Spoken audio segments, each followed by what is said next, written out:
for me? Yeah, project manager wants to understand what type of rewards he can plan for his team so that efficiency of his team will improve. What out of the following will be most useful to him? Human resource management plan, enterprise environmental factors, resource calendar, and scope based. क्या है इसमें? What is the answer?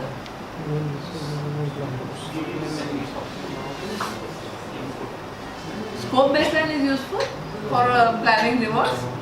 So what actually he is trying to do? Project manager wants to understand what type of rewards he can plan, what authority he has, and what type will be good. So scope baseline we can definitely rule out. Will resource calendars tell him what type of rewards?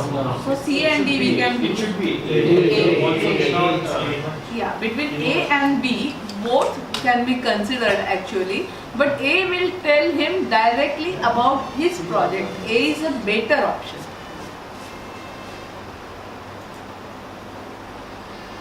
So when you see useful, usually check about inputs. The question is trying to ask you what are the inputs. EF and both are inputs. That will just case. Chalo Dinesh, can you read that? Communicating to the stakeholders regarding resolved issues will result into project document updates, stakeholder notification, issue log, change request. What are you trying to communicate? Resolved issues. There was some issue, you have resolved it. You are just telling the stakeholder that so and so issue is resolved, please note.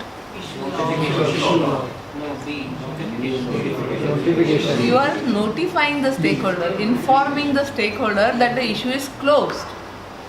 Issue log is already updated in this case. Once you update it, you are just making it clear to all concerned stakeholders. बस वो issue अभी बाकी नहीं है, closed. So you are just informing, notifying.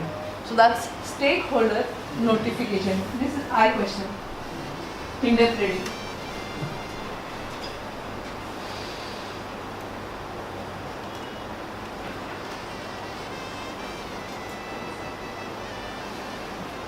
Okay. When you read, how you should think about? First of all, it's about communication management and will result into. So it's talking about outputs. So what actually you have to know here is stakeholder notification is a part of your OPAS. So OPAS get updated with stakeholder notification.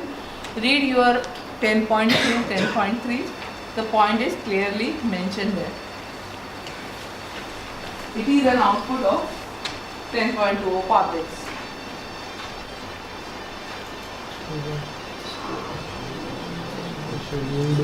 Next, can you read?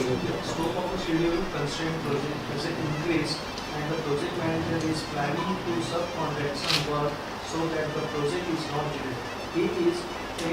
Assisting leads and lags, B. Leveling the resources, C. Fast tracking the project, D. Crashing the project.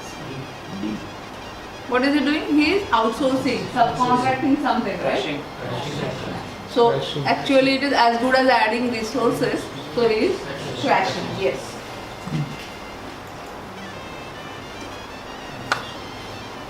Subcontracting is equal to adding resources.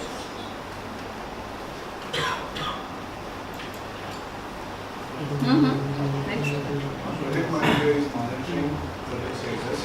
He wants to find out if the schedule is on track. What out of the following will be most useful to him to find out the project schedule is status now? Lead and lag, trend analysis, work performance data, Work performance data. Schedule forecast also is useful. Schedule status we are talking about.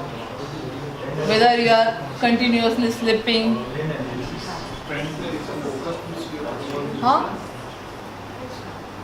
Want to find out if schedule is on track. What out of following will be most useful to find out project schedule status? What is work performance data? It's a raw data about what has happened and what is planned. So it's pure numbers. You have not even analyzed them. Why is going to be useful? You will, if you analyze, convert that into reports. That might be useful. So leads and lags and trend analysis is not useful. Let us see the answer. Work performance data. Yes. So work performance data is an input of 6.7. It refers to information about project progress, such as activities have started their progress. This information will be most useful in finding out present schedule status. Okay, the PIM box says that clearly. Very good.